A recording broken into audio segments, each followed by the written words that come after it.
বাইরের কাজটা হয়ে গেছে, সামনেটাও হয়ে গেল।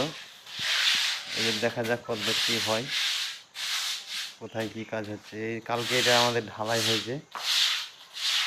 আবার তখন রাজু ভাই থাকাও কেমন কেমন হচ্ছে?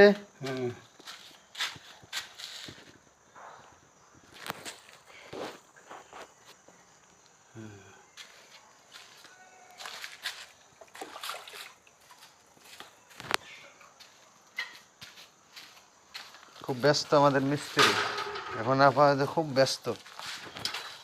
আমাদের এই কাজটাও হয়ে গেছে, গ্রুপের কাজ শেষ হব হয়ে গেল। আর গাইস আমাদের এখানে দেখো মিস্ত্রিরা বসে আছে। এক মিস্ত্রি আমাদের গ্যাডিংয়ের জন্যে ফের